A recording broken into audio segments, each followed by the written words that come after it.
gentlemen, 2020 has been a tough year, but here we are, Sunbowl 2020, it is still going ahead, and we start today with the junior division. Missed out on the opportunity to call these two teams who have battled hard to get to this point this season.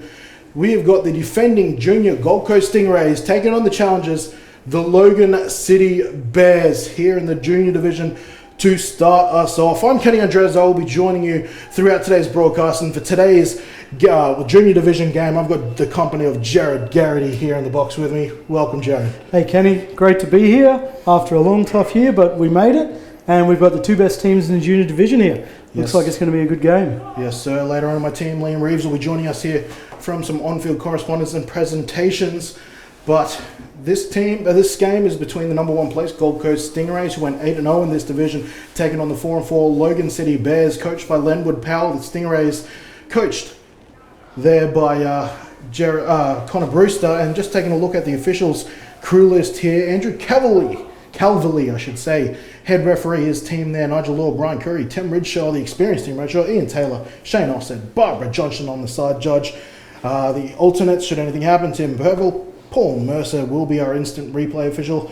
His helper is Peter Solich. And operating our game clock today, Brian Balsamo for the first game. That is right, we've got a referee organised game clock, so we will be accurate. I won't be taking a stab in the dark, keeping you up to date with time today. We've got the coin toss up ahead of us here there, Jared. The captains, a couple of them listed there. Sebastian Bryant, he's actually, despite the number, will be starting quarterback. You've got Ashton Hay, who's also played some quarterback, but is the starting Mike linebacker today. Heath Gordon is the other Logan City captain, along with Noah Holthy, the Canadian running back.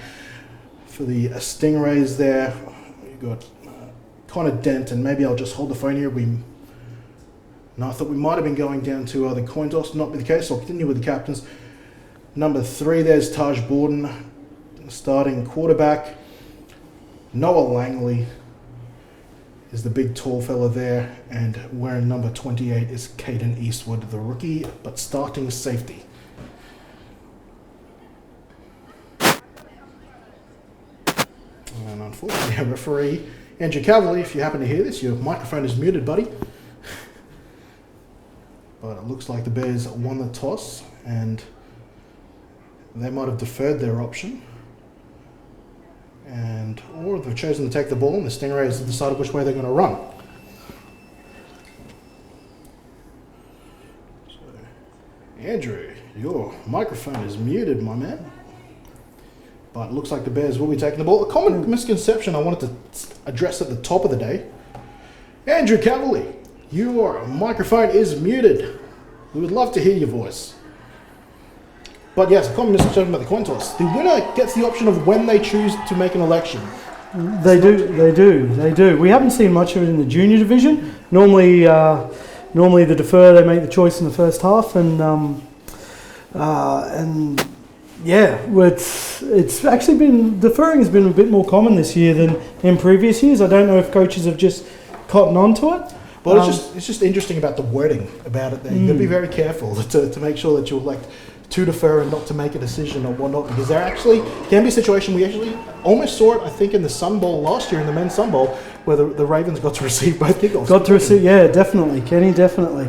And it's especially hard with the young junior players, maybe not so sure on the rules. Coach gives them instructions to go out there and do something, and in the heat of the moment, they accidentally say the wrong thing, and we end up with a situation like that. For all the juniors at home, and maybe those who might have just missed out on the Sun Bowl, simple decision. If you're the skipper, make the decision. If you win the toss, say defer. That's exactly right. Exactly right. You might not defer, you might choose to receive. It all depends on the weather and what your game plan is and whatnot, but that is the case.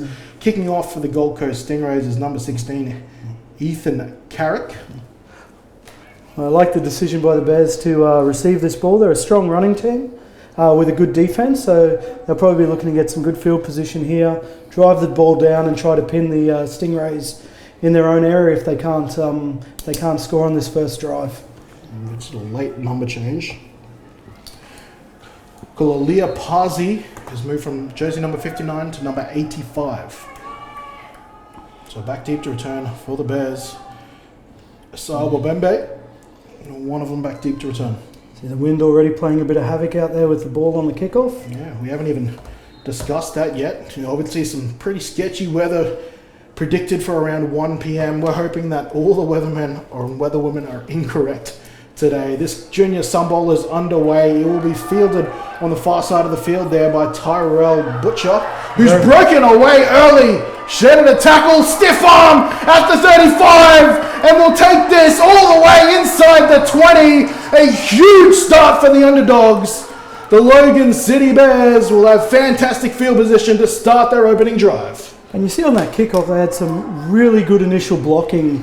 I think I didn't see the number there, but just sprung the returner on the outside there, the initial block, and we see that leg drive coming through and finishing off the run, which is really important in junior football, especially with only 9 men on the field, to always finish off that run. Lachlan Johnson with the key touchdown saving tackle down the sideline there, and he'll take that personally. His coaches have described him as a kickoff madman. Loves getting to there first. This time he had to be the last defender there. Probably not where he wanted to be making the tackle there on kickoff. So the Bears here, hailing from Logan City, inside the 20 on their first offensive touch of the day. The give is immediately to Holthy. And he gets a good chunk of yardage there for his first trot with the ball. Some good blocking up front there. The Logan City, I think, have got one of the biggest O-lines in the league, and it started to show there on the first play, getting out in front, making some space for that running back. Elijah Elliott there at right guard, Sunka Ball Jago at centre, and that O-line would not look out of place at Colts, and dare I say some of those guys, probably bigger than some of the senior linemen I've seen before. Yeah, 100%, Kenny, 100%. I wouldn't be surprised to maybe throw in just a quick slant here or something to the outside. Stingrays, 3 down linemen. They want to bring some pressure against this Landwood Power Wing team, but this is a handoff to the other running back, Zach Koval, the fullback, breaking tackles. And the Logan City Bears, a big kick return to start the day and a big exclamation point to start their opening drive. And again, just some great blocking up front there and a really good read on that for the handoff on that option play there. Good choice. Wow, huge on there. Physical football, and this 8-0 Gold Coast Stingrays side a little shell-shocked to open the game. Oh, definitely, Kenny. Stingrays are always a team who like to start off strong on defense and sort of set the tone. They won't be happy about that at all. Holthy in motion. They'll pitch out to the left. I think that might have been an illegal motion based on where that flag's coming from. I think he was short anyway, and so this will likely be a declined penalty. We will wait to hear the call. Yeah, I'm pretty sure that's what we'll see. Illegal motion, number 34 of the offense. 5-yard penalty, we'll replay the try. Sure, if you folks got that at home, it hasn't come into our headset, so illegal motion, my suspicions were correct. Now he must have got that because they're going to go again here. Yeah, it seems to be, otherwise it was an easy decline there on the penalty. And then we'll look to see if they hit that outside edge again. They had some good, a good seal on that outside, and see what they can come up here for that 2 points. And I haven't mentioned his name yet, but that's Sebastian Bryant calling the signals. At quarterback, a very unconventional number, and 91. I'm going to look at 19 in 2021. He'll throw for the first time today, and it pulls up a little bit short. And that will fall incomplete. So 6-0 the score will remain here in the junior division. The Bears first on the board, and I could be mistaken here, but I think this might be the first time all season that the Stingrays have trailed. I think it would be, Kenny. I think it would be. I know the Bears, the second game they played against the Stingrays, played quite close through the whole game, but I think this would be the first time they trailed all season, so a bit of a new experience for them, and we'll see how they respond on their opening offensive drive here. Yeah, they've had a couple of close games. Week 8 was the closest of them, 12-0 the Rays scored. The Bears being one of the only 2 teams to score on this Stingrays defense. They scored 8 points back all the way back into week 3. Only took them 3 plays. They scored a touchdown.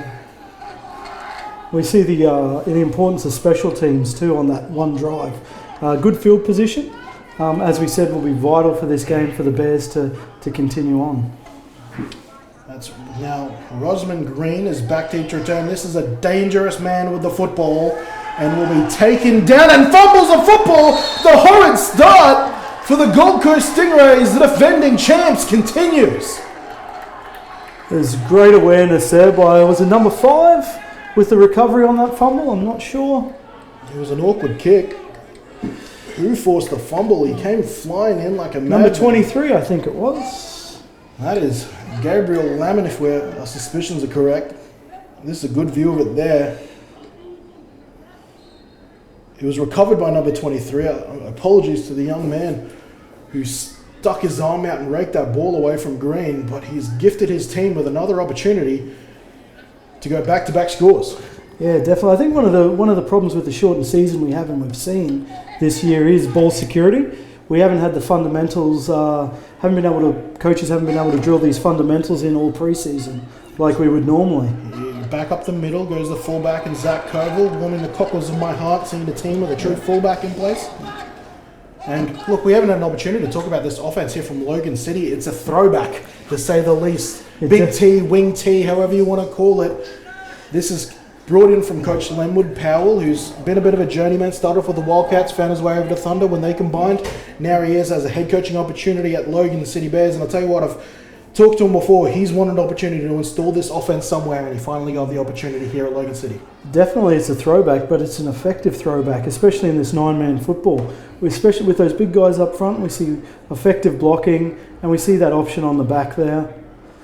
Holthy was there to motion and lead block for the other man there, and Terrell Butcher. This is so much of a throwback that when giving me my rosters, running back is generally the term used for anyone in the backfield there. He still calls them halfbacks, which is still not an outdated term, it's just not used as much. So much so he uses left and right halfback, which is something I've not had to do in my calling career so far. No, I've seen some of the old 80s playbooks and some of the stuff we ran, but it's been a long time since I've seen left and right designations for the running backs or tailbacks. The combination of the reference I made to it, it reminded me very much of the Jim Brown, Cleveland Brown days, where, God rest his soul, Jim Brown, not Jim Brown so much, but Ernie Davis, where him and Ernie Davis were supposed to, Jim Brown and Ernie Davis were supposed to have an amazing career together. Unfortunately, Ernie Davis had an unfortunate end. A huge play here in response from the Gold Coast Stingrays.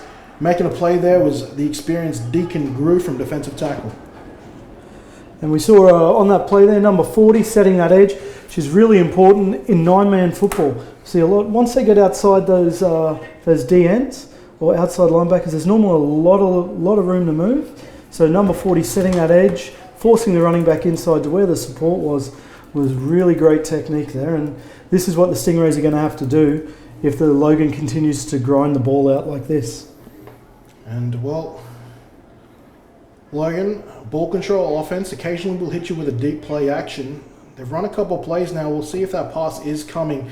4th down is the play here, so they'll just punt it, though I thought they might have used the field position. They might have reconsidered maybe going for it there. I think they would have done, well, the punt ends up gaining about 30 centimetres. Yeah, it wasn't much in there. I don't know if it was touched at the line or not there, Kenny, but it certainly didn't travel to the intended area of the field.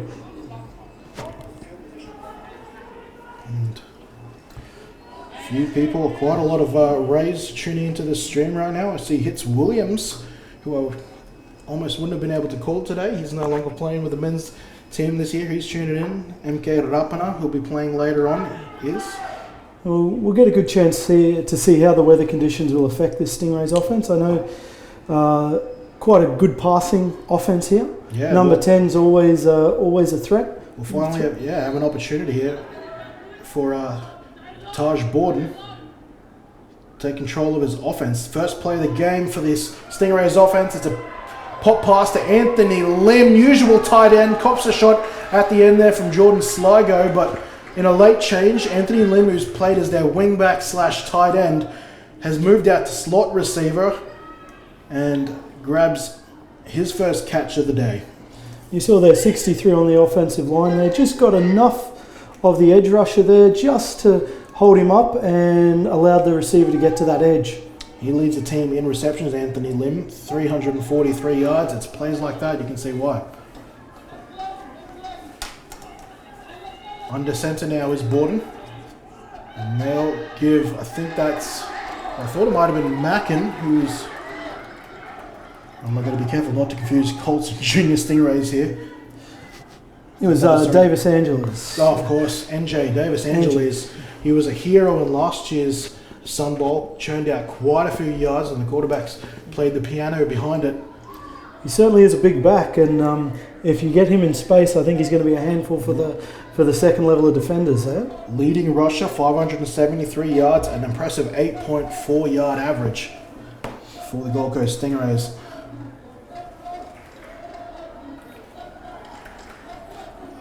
Gorka, Davis Angeles in the backfield once more. They send someone in motion. They will fake it to him. Borden will let it fly. He's got a receiver with a step. The radar was off. Langley was the intended wide receiver. Got past his corner and Heath Gordon. But that will be an opportunity gone begging.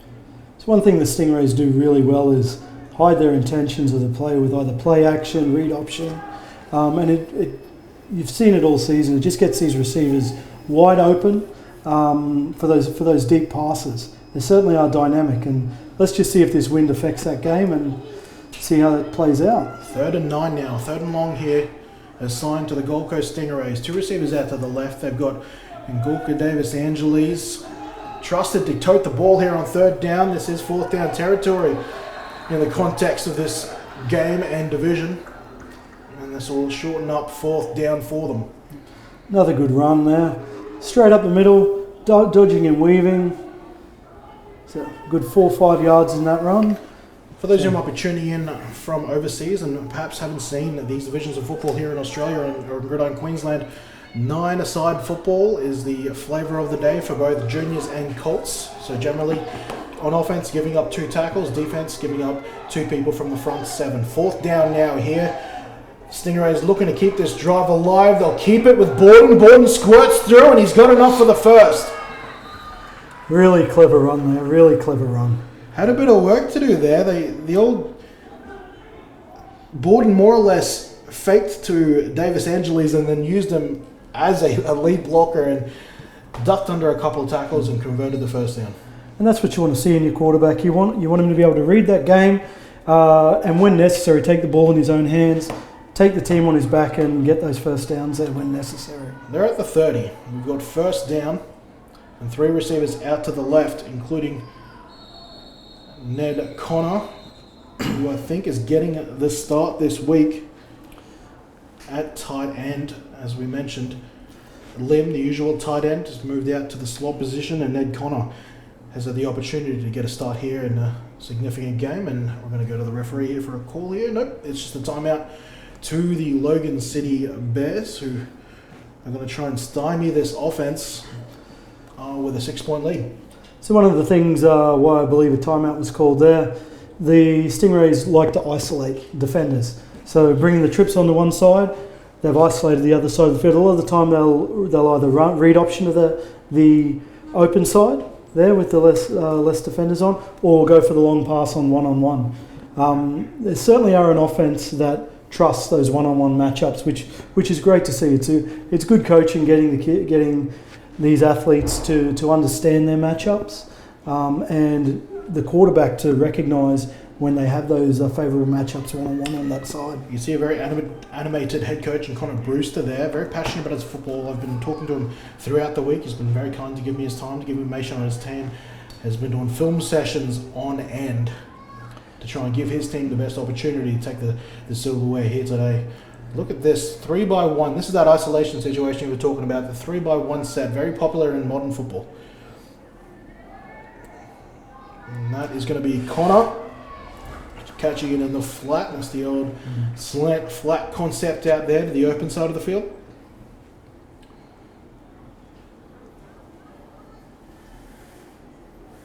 And again, a good play there, setting up Setting up to that side, if we saw there, the safety had travelled over to come over the top of the single receiver. They've obviously watched film on this defence, so they saw that and dumped it out to the triple back. And this time, Borden's going to roll out to his left. The pass was the initial call, but look at this space he's using. Will lower the shoulder, and I think that is trying to figure out if Parsley has moved to 85, who's wearing the number 59 jersey, because that is the young man who put a stop to that run. And that's one of the underrated aspects of the Stingrays quarterback there, and all season he's done it. That ability to sense when he can run and when he can't run. I believe he received MVP last year. Correct. For the junior division. Sunbowl MVP. I'm saying Sunbowl MVP, and you can see that level of play there in that sort of read. All right, a fullback in play now here for the Stingrays here at the goal line. Looking to even things up with Davis Angeles. He's pushing. He's still pushing. Looking for a signal. Touchdown Stingrays. Far side referee. And we have got a touchdown for the boys and girls in Columbia Blue. And right there's one of the reasons why we teach leg drive and why we don't stop till the whistle's over. It was a great drive for the line and the fullback to get in there to start driving 22 over that line. Oh. Hold the phone. We have got a challenge flag out from the Logan sideline. And this is about to be announced here from Calvary. It sounds like our referee audio issues have been sorted. We're about to find out. But first challenge of the day. Officials timeout. The previous ruling of a touchdown is under review.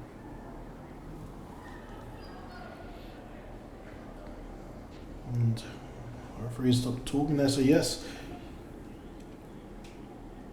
At the Sun Bowl, players or coaches I should say, have the opportunity to challenge calls using our instant replay here. And that's why we have officials in the booth. They're challenging the spot of the ball here, and they're going to claim he was tackled before he broke the plane. Now, they've spotted here there's a knee down. Now let's see if they can find any sort of evidence to figure out if he crossed the plane. And keep in mind, the call on the field is touchdown, so they need to find proof that isn't the case. And I think, look, if I was a betting man, the odds would be on the Stingrays for this call. And I'd just like to say, on that play, number 14, Ashton Hay, absolutely fantastic job standing the running back up on the line there until support came. Whether it's a touchdown or not, that's what you want to see in a Sun Bowl from your defence. Down to Andrew Cavalier for the call.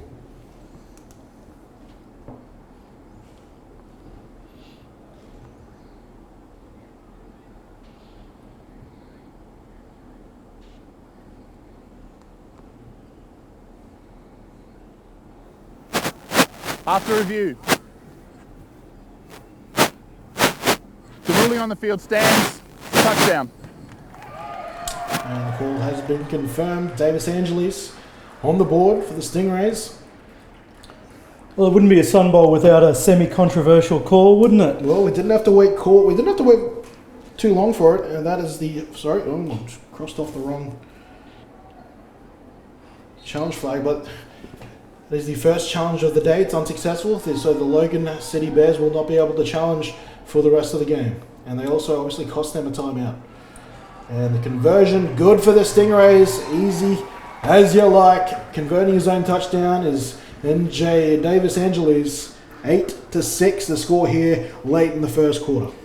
We saw then again how important setting that edge as a defence is. You saw the offence got out there, sealed that edge, defence had nobody inside on that run until he had already hit the line there.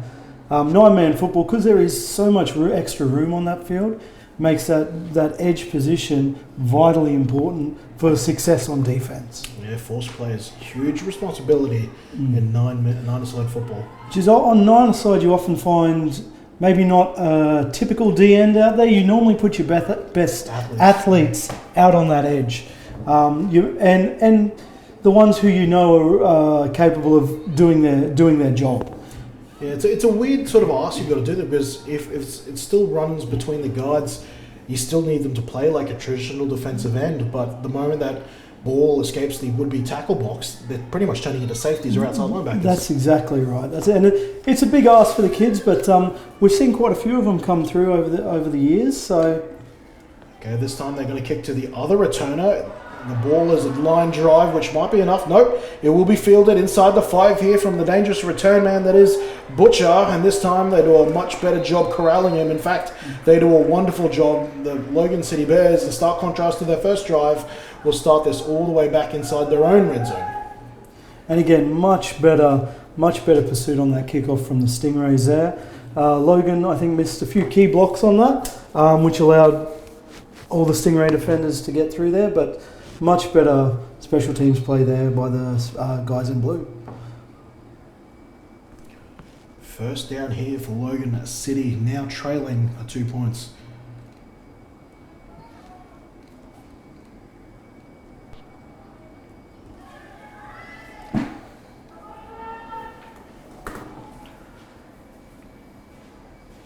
This is their third drive of the game.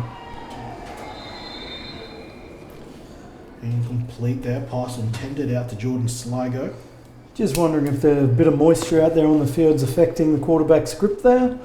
On the last 2 throws he's had, the ball hasn't seemed to come out as clean as it had during the season. Getting the call there, Sebastian Bryant. Interesting. I thought most teams would go to the old wristband nowadays. He's still traditionally cycling in the, A lot of teams are using it, but again, we're talking throwback offense. Why not have throwback play calls in there? Exactly right. In this Big T offense, strong sides out to the right. And it's Jarrett Powell, the tight end there. Coach Linwood's son. The give here is the Holthy. And that is good pursuit there by the linebacker, number 40, defensive end, Dan Bolton. And again, we see how important that defensive end. Number 22 there did a great job on that block on the outside, but the D end read it well, held his position, and forced the runner to the sideline. Dan Bolton, it's their third drive now, so effectively he's on the field early. Usually the starter didn't start the first drive here, has been away at camp all this week, so missed obviously very key trainings there. So Connor Brewster wanted to reward those who were there, so initially getting the start, I think, was one of the other lads who've escaped me now, but more on Dan Bolton in a second. And watch this. Look at this, third down, all standing D linemen, awfully similar to the Bill Belichick Psycho front there, and the Bears try to evade it by throwing quick out to Heath Gordon, and it's covered well there from the Gold Coast Stingrays. That'll bring up fourth down, and the Bears will look to punt this back to the Stingrays offense. Again, this is one of the issues that the Bears will face today is field position. They're a ball control offense. They're a grinding offense. They don't want to be playing the game down in their own half. They want to be getting it over halfway, over that advantage line, and on their kicks, setting it down in their 20 and relying on those big defensive plays they've got. They're a grinding offense and they're a grinding defense. They're a big bunch of kids there, and they don't want to get into a shootout with the Stingrays. They want to play their game. Exactly right. 8-6 after the end of one. Logan City Bears scored in their first possession via fullback Zach Coville. Towards the back end of the quarter, the Gold Coast Stingrays entered back with a running back of their own there, NJ Davis Angeles, with a touchdown and conversion to give them their 2-point lead here entering the second. But you're right about this Bears offense. It is a grinding ball control offense, and if you're giving the ball back, you want to be punting it back into their own possession where your defense can then be aggressive. If you're turning it over in their own half, well, you get a little more hesitant about it, giving up points there. Exactly, and then you may have to go to passing the ball more often than you'd like, which isn't ideal. And this is a better punt here from Callum Urquhart, who is the primary ball kicker for this Bears offense, and this is an exciting return there. from the Gold Coast Stingrays. Ultimately, not too much damage done for or against Logan City. Returning that was Jackson Lloyd. Very dangerous in open field, Jackson. I think he plays cornerback as well and receiver. When he gets that ball in the open field, he is very dangerous. If my stats are correct, I think he's got 3 punt return touchdowns on the season. So he's not someone I would be kicking it to too often. So once again, some solid field position here for the Gold Coast Stingrays. Balls on the Logan City 32. 2-point lead. And a running back who's hungry for another touchdown. They will pass here on first down. Drag right over the middle there to Ned Connor, who's been the most targeted receiver so far in the early parts of this game. And as I said, usually in the rotation, this week gets the start. A returning player from a season ago, and he's rewarding his coach's confidence right now with a good couple of catches. And a really good little pass. Not many yards there, but it's getting your receiver's hands warmed up, and it's opening up those little bit deeper routes there for as the safety and linebacker cheat up. Connor in motion again. He's followed. A little bit of man coverage shown by the Bears, and the keeper will be here to Borden. Calls his own number, and will make this a very manageable third down. And again, another great read by number 3. Oh, hang on. I think they might even have a first here. Yeah, looks like they've given it to him. Yeah, nose of the footy passed. So that's a fresh set here for the Gold Coast Stingrays. The one thing he does have to worry about a bit there is he isn't the largest kid on the field, and there are some pretty big Logan defenders out there. So I think he's always been pretty good at picking his runs the last few years. So as long as he continues to do that.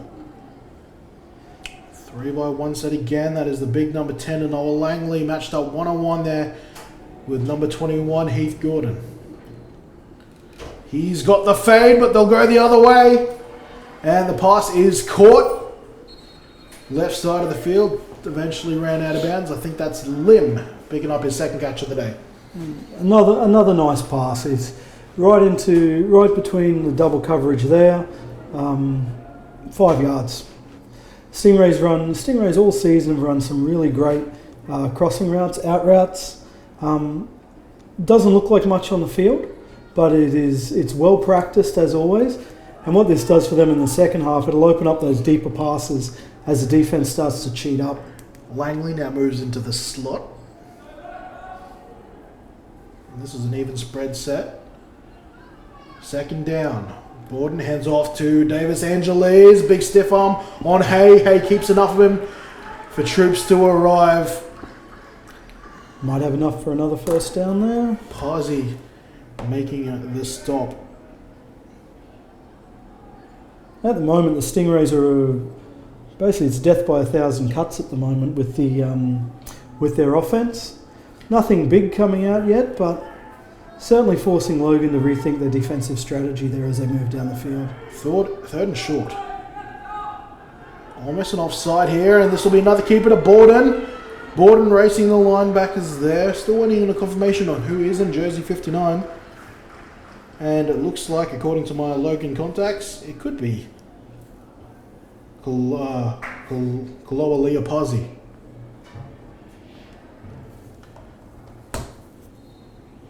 But you're right a bit about on Taj Borden. They're not the biggest of gentlemen, but for lack of a better word, he is still a bit chunky in a way, which protects him. You know, some of these slight to build quarterbacks when they're small, you get a little worried. It looks like Borden is the type of guy who can take a hit. And Gorka with 1 touchdown. And that's now 8 on the season in the backfield. Player in motion. It's a fake. They'll throw over the middle. Touchdown! Gold Coast Stingrays off the tip. Sligo had a piece of it and not enough of it. And the Stingrays extend their lead. Fantastic awareness by the receiver there to keep hands up, eyes on the football. Sorry, that's Lim. Fantastic concentration there. My apologies. Lim scoring the touchdown over the middle. Good concentration.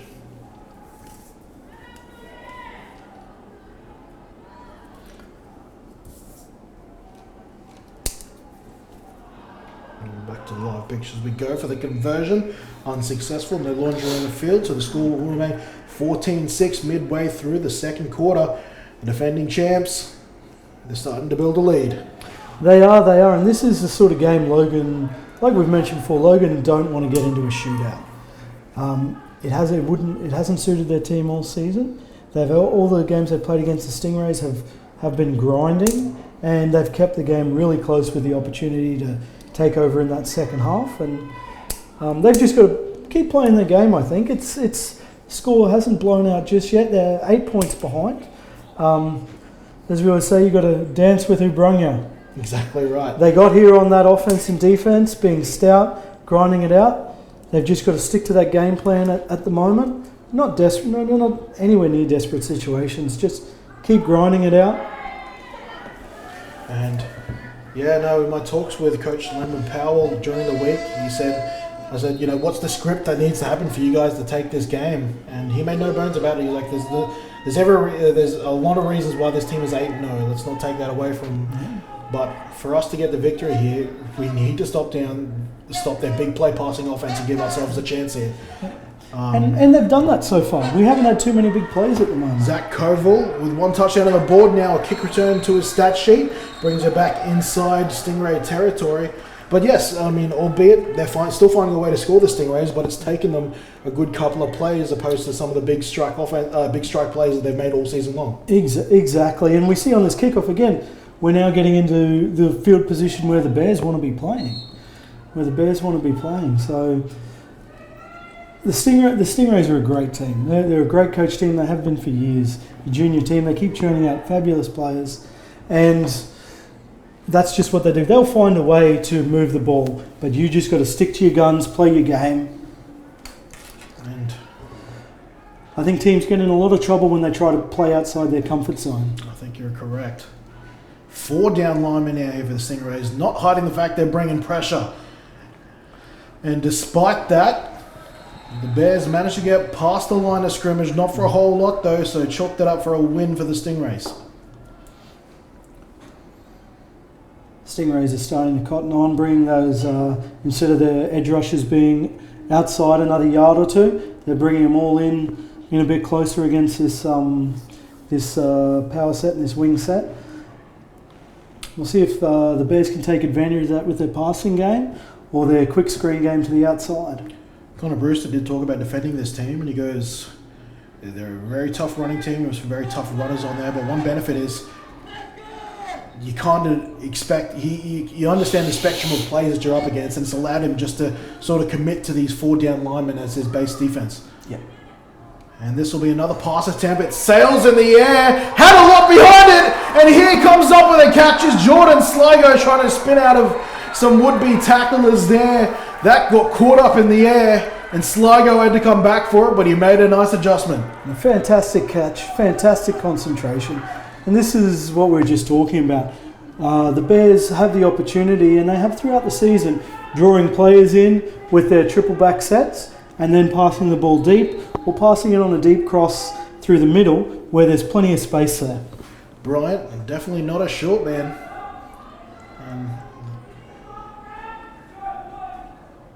So an opportunity here in the red zone. Have cashed in on their last. Well, they cashed in on their last opportunity down here. So will we see them go back to a grinding offense for this last 12 yards? Back to Holthy. Holthy breaks an arm tackle.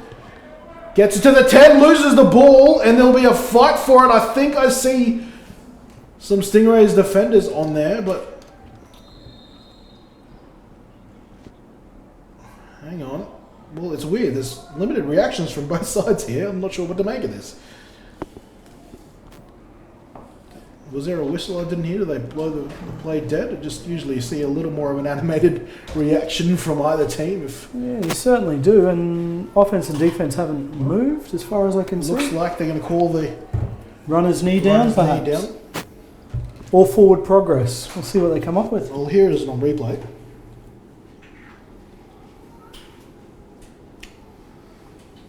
I'm thinking that the Bears might have got lucky with one there. Yeah, it might be worth a coach's challenge. Well, they can't now. They've already used it. Oh.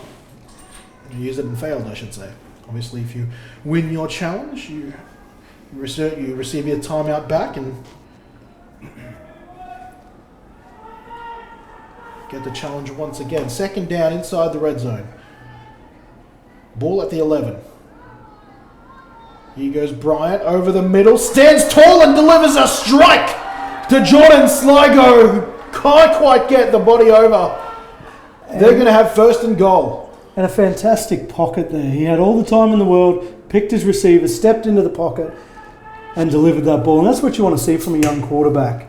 A lot of quarterbacks will get into the habit of just dropping. C91, step up, see the pocket form and hit that strike. And just to continue your thoughts there, just the anticipation. You look at where Sligo was. He wasn't there. Delivered the strike to where he would be. Trust he'd make the play, and they're rewarded with a goal line opportunity here.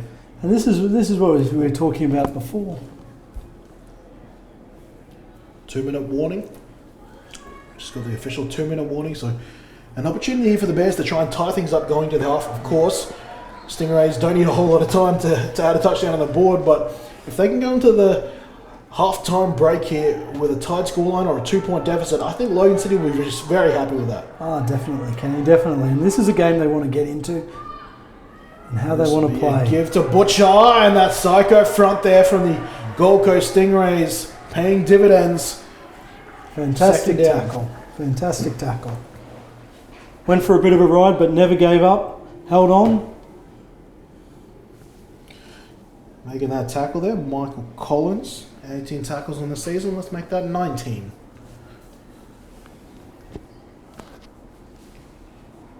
Look at that. When we talk about the big offensive line for the Logan Bears, I want to try and get behind it right here. Albeit there are a couple of strong-looking lads on that Stingrays defensive front as well. Haven't even had an opportunity to talk about the background of some of those guys, some of the key players for the Gold Coast Stingrays. Give to Butcher. Butcher flat-footed. That play was doomed from the start. Making the play in the backfield once again. Big bad Dan Bolton. 4 tackles for loss in the season. Added another one earlier this game. That's 6 in total now in 2020. And again, like you mentioned, the big boys from the Stingrays stepping up on that gold line defense. Timeout. Defense. And we got a timeout here from the First defense. of the half. I wonder what they wanted to change there. It was third down. They had them on the back rope there. You've probably just given the Logan City Bears a chance to recoup here and readdress some issues. Might be confident in their defense, might be hoping to keep enough time on the clock to score again.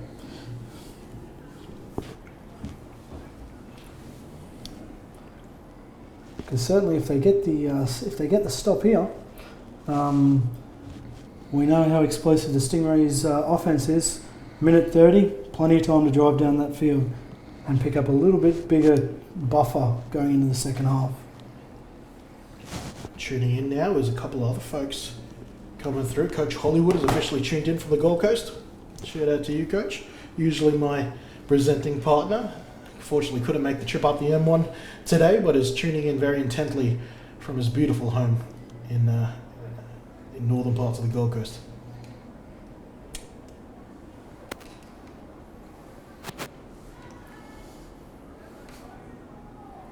Third and 7 now. After getting that big play to get them to the 1, have been knocked back 6 yards. Coming out of this timeout, let's see what adjustments Lenwood Powell has tried to make. Still 2 down territory here. 2 downs, 7 yards. Will they keep their run? Will they? Twins right. 2 in the backfield. And Bryant will drop back, is under pressure, but will find Holthy. Holthy can't make the athletic grab, and this will bring up the fist. 4th down. Just a little bit behind him there. There was some space out there. He might have been a chance if that ball had gotten out in front of him. And, well, traditionally, if you're watching the NFL or college football, this would be a field goal opportunity, but particularly in nine-a-side football, it is pretty hard to achieve unless you've got a very talented kicker who can get that ball vertical very quickly. I have a feeling we're in a situation where they're going to send their offense back out, and here comes Brian in cycling a play. Yeah, definitely. Unless you're fortunate enough to have a pretty talented kicker, this certainly becomes 4 down territory. There has been a few coming to mind, as Jaden Paludan. Yeah, definitely. Successfully did it for the Gold Coast Stingrays Colts for quite some time. High snap, it is controlled by Bryant though, pulls it in, looking left, has got a block from Sligo, looking for the corner, Bears are in for their second touchdown. On 4th down, Bryant coming in clutch. Absolutely fantastic blocking there. If we have a look on the replay, we see number 2 on the outside at receiver, keep his block up on the outside and keep 12 away. Absolutely fantastic. And these little things you may not necessarily see on the camera to start with, but the blocking on that entire play was fantastic. You see the back end of it there, and you're exactly right. He gives Bryant the opportunity there. Bryant looks over and sees all that space created from Sligo there. So credit to him on this drive. Got the big catch. They got them to the 1 that time. Makes the unstatable play of making a key block there. And I'll tell you what, on my notes from speaking to coaching staff throughout the week, look what's highlighted. Right at the top.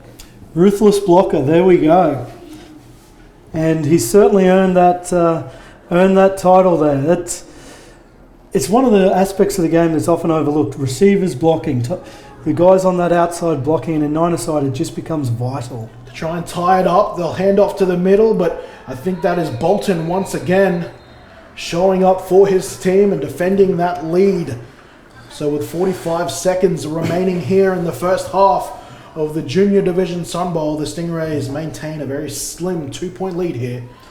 Defensively, Bolton's been everywhere as D-edge. He's had a fantastic first half for the Stingrays.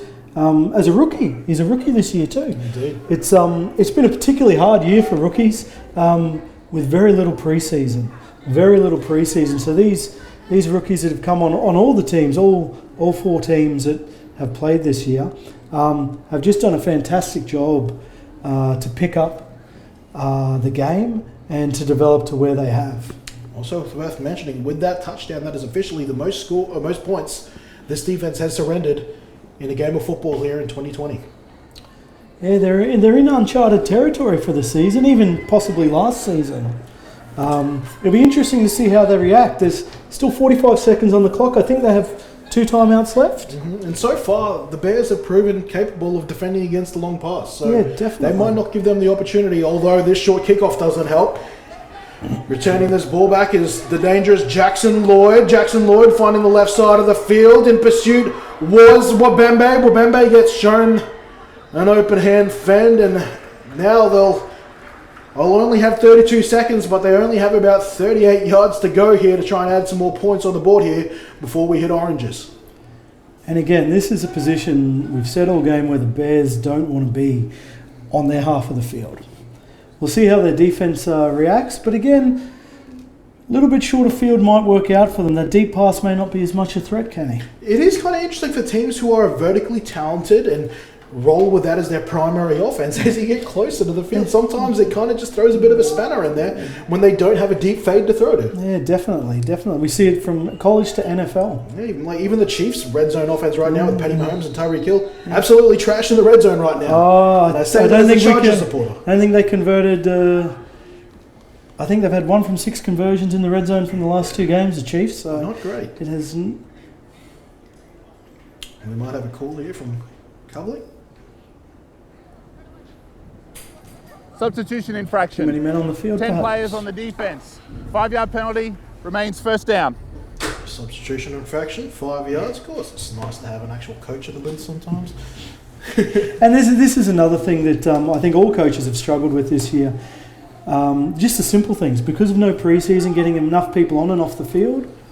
First down, we'll go back to those thoughts in a second. We've got 3 eligible receivers out to the left. They're going deep. They want the chunk play, and it's almost picked off there from Zach Koval. And oh geez, he's flirting with penalties there, and he'll get it. Anthony Lim didn't like the treatment, and he will be defended by the referees there with a flag on the play. If you're gonna celebrate it, don't do it in the face of your opponent. This might just undo what was a very good play here for this Logan City defense. And one of the things that make coaches lose their hair. Hold the phone. No secrets about this penalty. The result of the play was an incomplete pass. After the play, unsportsmanlike conduct. Number 4 of the defense. 15 yards from the previous spot, automatic first down. There it is. Zach Coville pinned with a USC. And he's going to be careful now that he's got to keep his behaviour in check, because one more of those sees you sitting down. Yeah, that's exactly right. One of the things you hate to see as a coach is, and why a lot of us are going bald, is a great defensive play or a great offensive play followed by a silly personal foul penalty or a dead ball penalty. It just drives you absolutely nuts and undoes a lot of great work from the team. We find ourselves, that would have been third down, I believe, and we're now 20 yards out. And 26 seconds to go, still 2 timeouts. A lifetime when you're this close to the goal line. First down and 10, ball 1 yard inside the Logan City red zone. Borden with time and an open man, caught and through their hands. The intended receiver, Ethan Carrick, had the corner out, beaten the coverage but couldn't bring it in. They'll bring up second down following the unsportsmanlike conduct penalty 2 plays ago now. He just had a step. He just had a step on the DB there. It's unlucky for that to go through his hands. 14, 12, 20 seconds to go. Halftime almost among us. I will be sending down my man Liam Reeves to try and get some words from the both camps if he can. See what Lenwood Powell and Connor Brewster have to say coming out of the half, and he'll report back to us coming into the second half. Looking for Borden on the run here. Borden with some open space, jinking and jiving, and tackled nicely there by the cornerback in Heath Gordon. Really well played by the defense. Time out. We're Offense. expecting Their second of the half. Taj to open up the field a bit there. Everyone expecting pass, and that's normally when Borden makes his living on the outside there. But really well picked up by the defense. I'll give a shout out to a couple of the other guys who helped Connor Brewster on this team list. Had it available to me a second ago, just bearing with my notes. Craig Baker assisting with some of these talented wide receivers, and Jesse Sharp, stepping in, one of the senior players for the Stingrays, is helping out with the O-line, and Todd Eastwood is their defensive back coach and defensive coordinator. And Jesse would have been a busy man this season. He's playing, coaching, assisting coaching here, and also assisting with the youth, I think, on youth days. So It's addictive. It certainly is. It certainly is. But it's great to see these older players, as in time they've spent the game, giving back to the game. And it's what the sport desperately needs in this country. Those experienced players giving back to the sport. It's the only way it'll happen. We need to recycle this knowledge. There's no use it staying up in the head. That's exactly Not going right. on there. Third down now. Ball is on the Logan City 13, it looks like. First down is at the 9-yard line.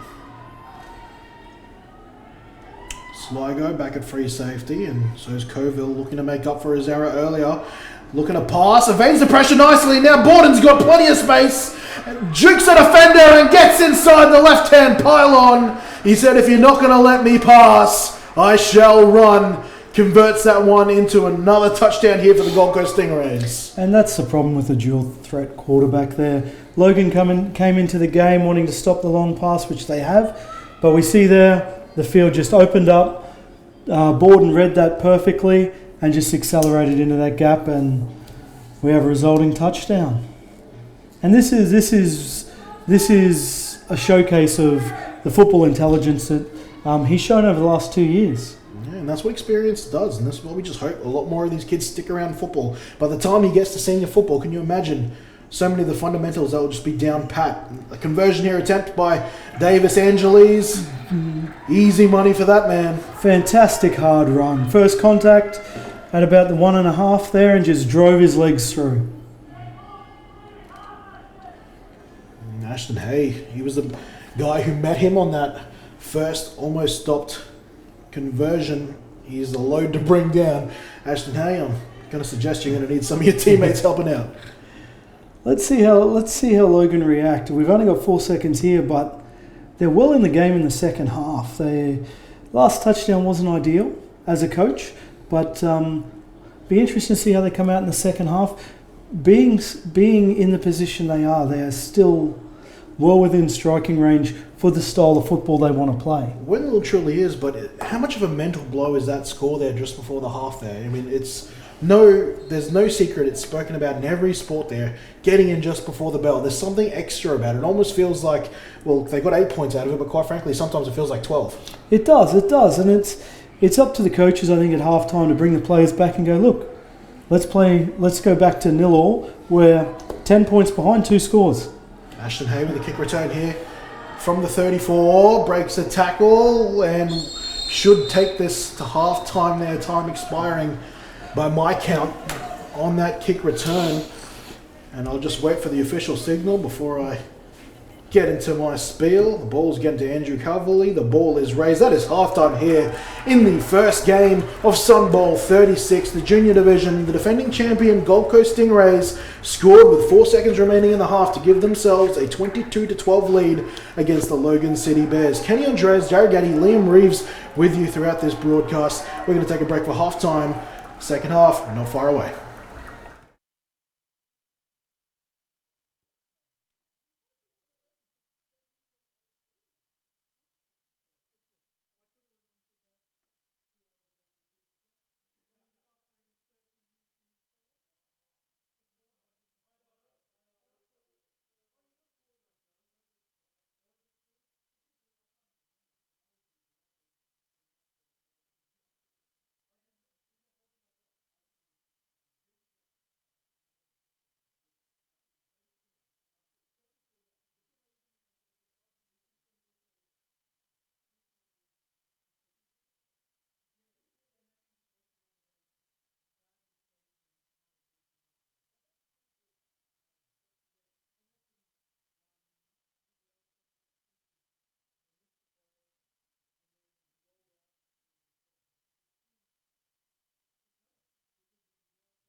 All right, welcome back. Second half, just moments away here. The Gold Coast Stingrays looking to go back-to-back here in the junior division. And the Logan City Bears looking to grab their first title in a junior level of football since the Pete Farrar days. And the kickoff is about to hit it, and here we go. Second half football upon us. Returning the football, Rothman Green had a fumble on his first kick return earlier today, but now he's making up for it. Jukes the defender, breaks another tackle, and will get this past halfway and inside the Logan City 40 as we see the Stingrays with a healthy 10-point lead bring their offense back on the field. I'll use this opportunity to bring my broadcast partner and Liam Reeves, who went down to the sheds at halftime. Had a chat to both of the coaches. What have you got for me, Lips? Yeah, thanks, Kenny. So we'll start off obviously with the Stingrays now as they're starting to drive the ball down the field. Their offense is on. Caught up with Coach Brewster. His focus on offense is still the same. You see it's working pretty well as the second quarter went on. Talked about how tight it was and what they need to do better. At the moment, they're just looking to execute, making sure everyone's not overwhelmed by the moment, right? So at the moment, they're just looking to execute on offense. They are going to change up some things on defense. Oh, no call there on what possibly looked like a PI. The offense doesn't look too disturbed by it. Incomplete. Sorry, Liam. Yeah, no problem. And then with the Bears, I caught up with Coach Lenwood Powell. Obviously, they're trying to keep things nice and easy, making sure the boys aren't also overwhelmed. But there's just a few things that were evident there with Taj scoring there late in the second. While the Rays got good blocking down the field, still lazy tackle attempts. They really want to focus, something that Coach Lenwood has drilled over through the preseason leading up to this point is tackling with proper form, not throwing an arm out and letting your target or the opposing player run past you. So really looking to execute, harden up and just play smart, solid football as the Rays are trying to do. They're trying to meet them with that aggression and that technique, and hopefully they can execute better. All right, thanks, Liam. He'll be keeping us updated with stuff from the field throughout the day.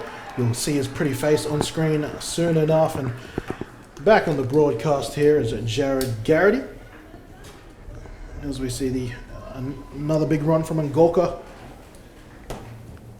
Davis Angeles there to set up this third down conversion attempt for the Stingrays. So very insightful information there from Liam Reeves. Appreciate his coverage so far. Jared, we've got a third down. The Stingrays have a 10-point lead. We do, and it'll be interesting to see what they do here. Run, pass, or will Borden take the ball himself? Spread formation. Two receivers to the left, quite tight to the formation. In motion goes Lim. Lim's had a good day so far. A tip pass, touchdown, and a couple of touches on top of that. Trip step to the right now with that motion. And Ngolka's in the flat. They've got him covered. They try to go to the backside slant. Incomplete. Good coverage there from the number 22, and I think that is the running back, now cornerback, Tyrell Butcher. A ball just there on the back shoulder, and again we see what the Stingrays do really well, isolating those receivers and cornerbacks on the outside. That motion left our one receiver in our trips, and ball over to that isolated side. Just a little bit behind. Apart from that would have been a good first down. Well, this will be a huge plus in the column for them if they can end this drive here. Fourth down for the Gold Coast Stingrays. And you can hear the calls from the Bears sideline now on your screen. Yeah, player in motion, they'll fake it to him. Borden pump fakes, hit as he throws. Intercepted! Flag on the play at the 30, but the Bears are heading back the other direction. It's once again Butcher breaking free in the open field. He's got defenders that will take him down inside the 10, but the excitement gets put on hold as we see the assessment of the pair of flags thrown all the way back here at the Logan City 35. And again, some great blocking after that, regardless of the flags. Logan going down the field, some great blocking down the field to get those extra yards. Let's see what happens here. Oh, and this, I think, is going against the defense. Holding, number 62 of the offense, before the interception. That penalty is declined. First down. Oh, Lord, it is against the offense. It was a holding call, which naturally will be declined by the Bears because it was before the turnover. And the Bears, well, look, the starts of their halves so far have been wonderful. It's whether they can maintain this ability throughout the rest of the game here, but that's a good start for them to come up with the upset. And we see that on the hold there, just on the O-line there, on the right-hand side. Just hooked around underneath on the outside of the arms and threw the defender to the ground as he came on the outside. Most of the time, the referees will call that every time. But you're right, Kenny. They're great starts to both halves of football, and this is what this is the game plan. And we've said all along that Logan want to do. They want to play the game down in this part of the field.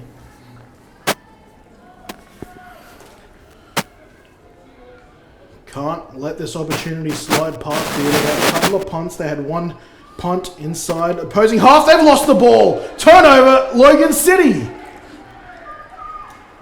They had an opportunity and they've olayed it away. And the Gold Coast Stingrays defense has their offenses back. One of the things the Stingrays defenses are noted for this season are getting those turnovers. Being even more prominent this season with, like we said, lack of preseason, lack of some of these fundamental skills that we've had to tone down a little bit that we would in previous years. We focus more on safety, getting players ready, but ball security throughout the season, I know as a coach, we've struggled to implement and have as much time on, and we saw there. See what Logan can come up with defensively. And it's Ngolka tripping behind his own player there, so doesn't get a whole lot there. And I will address this at the top of the day, particularly for any families or family members and friends who are watching for the first time. Unlike a lot of other sports, you don't technically need to be tackled to be tackled. The moment any part of your body outside of the palms of your hands and the soles of your feet touch the turf, you are deemed down and the player is deemed dead. Which is one of the big differences, I think, when you see in the NFL. You have to be touched in the NFL, so let's not get the rules confused. Borden, running game was successful in the first half, turning well and truly into a runner on that play, lowering the shoulder, bringing some boom. He certainly runs hard for, like we said, not the tallest quarterback, but certainly solid. Certainly solid and compact. When he turns that corner, he often lowers that shoulder and gets those extra couple of yards, turning a possibly 3rd and 3 into a 3rd and 5 instead.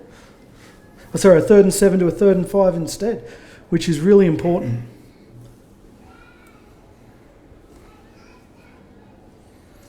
Passing touchdown and a rushing touchdown to Borden's day so far. First real blemish, the intercept there, just last drive. 3rd and 5 now. Haven't been amazing on 3rd down, the Gold Coast Stingrays. They'll go back to the air. Borden looking at his receiver. Had it, but he's been hit as he throw. That's a fumble. No, incomplete pass. Thought we were going to have a bit of a tuck rule moment just then. Yeah, definitely. A lot of time in NFL, and you'll see the referees allow that play to play out and go to review. And, well, for those who might be wondering the difference between a fumble and an incomplete there, all you need is that ball throwing arm to be moving forward, even if it's an inch. From there, Paul Mills in the booth there is slowing us down to give us a clear example. Just to be clear, there was no challenge on this play, and it looks like the right call was made. And that's where we talk about seconds and inches and how they can have an impact on this game, Jared Garrity. No, 100%. We also see the importance of continuing your blocks as an offensive lineman. Even when you play rolls away, we need to keep engaging that player, because come from the backside there, like we saw, could easily have caused a fumble and a touchdown for the defense. And they're going to need to punt this another 5 yards here. False start coming up on the offense. Prior to the snap, false start. Both Offense. teams seem a little bit Number nervous 32 coming was into the never second set. half. 5-yard penalty, remains 4th down. It's a finicky game. Got to be set. A few mistakes we didn't see in the first half. Might be a bit tired. Or sometimes Might be a bit nervous. The situation starts, you start overthinking a few more things as you see less and less time on the clock. Speaking of which, 5 minutes, 15 seconds. Very grateful for the QGOA organising such a successful clocking system this year. And this punt sails over the head of Jordan Sligo, who's touched the ball. Ball is live, and the Gold Coast Stingrays will benefit from a mishandle on the punt. Sligo couldn't bring it in, and it is recovered there. Fantastic Stingrays. hustle. Fantastic hustle. It was Rosman Green, the first guy in the play, and the guy who recovers the football. It was a punt that Sligo really misjudged. I don't know if the wind picked up there, or he just really didn't think there was that much of a boot. No, he was certainly a little bit far forward, but again, we haven't seen fantastic punts today due to the conditions, so probably just wasn't expecting that extra Tell you what, distance. I think this is probably the best conditions any punters are going to have today, just quietly, so you want to take advantage of them.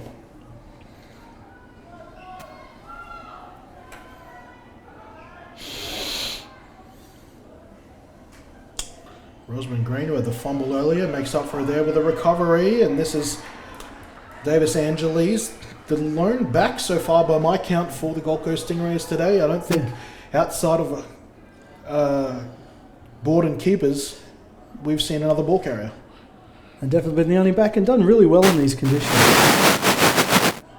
Ace formation, Borden picks up the bobbled snap and able to improvise, and he will get punished for it, and I think we might see Normally unnecessary roughest call. I don't know. Either that or in the vicinity of holding. I didn't quite see what went on there. Normally as an offence you get worried when there's flags near the line of scrimmage. Exactly. I'm trying to make out, I think that was number 72 who had the tackle, who is the one jersey we don't have on our list.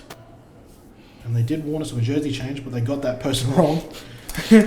So, Chris Bradshaw, if you're listening.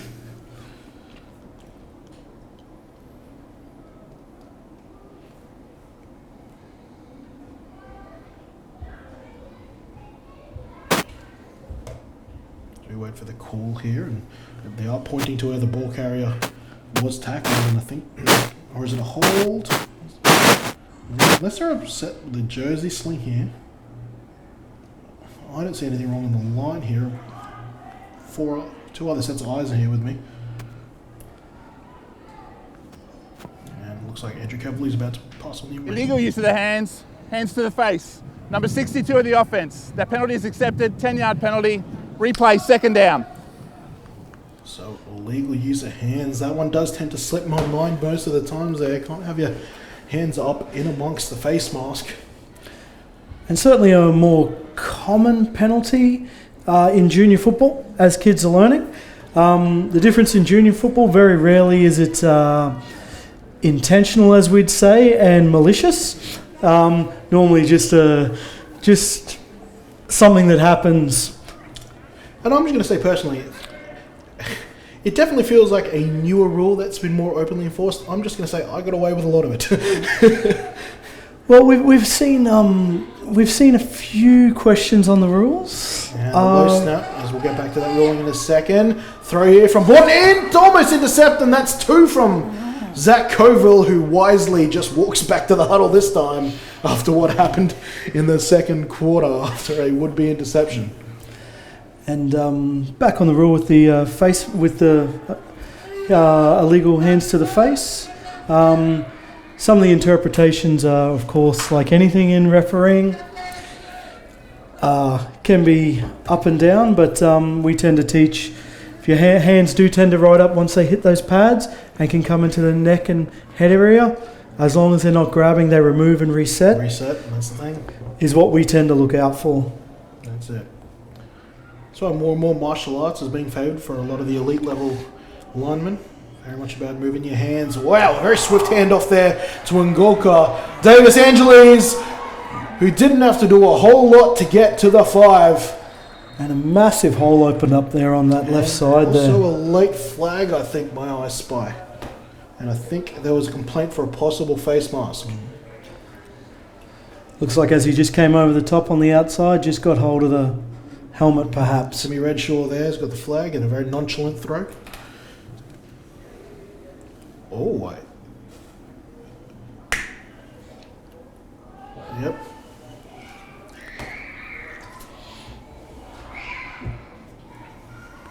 So, Gold Coast going to get some half-distance action there. It wasn't indeed a face mask. And again, we've talked about the, like we said, we talked about the size of the Logan boys, but the Stingray O-line are not small either, and they're starting to open up some big gaps there for the running back as the game moves on. Matthew Cassidy playing both ways, playing at right guard now, it appears, despite him being a defensive tackle and or fullback. Good pocket. Unfortunately, I don't know if that was miscommunication there between quarterback and wide receiver, but thrown in the vicinity of nobody. And we've noticed too, over the past quarters that through the season we've had a lot of 5-6 men rushes, cover zero.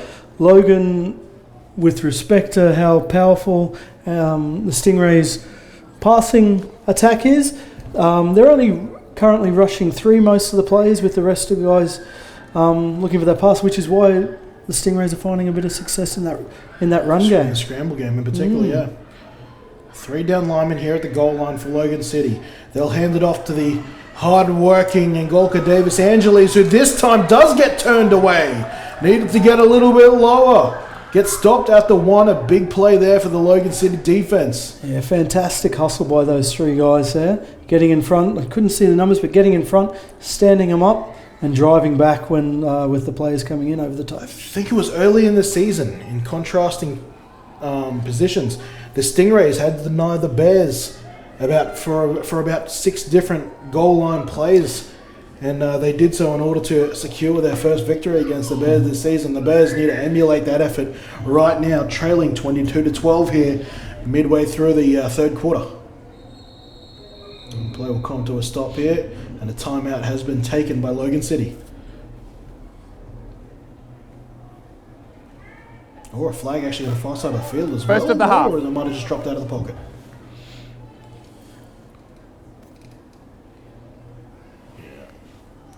Logan City with their first charge timeout. And it's a big ask stopping a team like the Stingrays this close to the goal line, but 10 points behind, they might struggle to come back if they allow the Stingrays in here again in this third quarter. 22-12 here at this timeout with 3 minutes and 8 seconds remaining in the third. 8-minute quarters for all the nine-a-side football today. So that's this junior division and the Colts division following, which Justin Fernley, assuming he has not been held up on the Bruce Highway, the legend himself, travelling from Bundaberg, will be joining us for. But it's interesting actually talking to a lot of the women's, and we'll see a lot of the women's players in the first ever 11-a-side women's Sun Bowl in our third game today. I was speaking to a couple of them, and they were telling me, I think Amanda Ewers specifically was telling me how much of them are learning how different, not even just 11-a-side as far as football goes, but how many more plays you'll fit in a 12-minute timing opposed to 8-minute. And it really does test your fitness if you have been acclimated to 8-minute football. It makes a massive difference. Not only that, but the type of plays you're going to be running. There's a lot more options.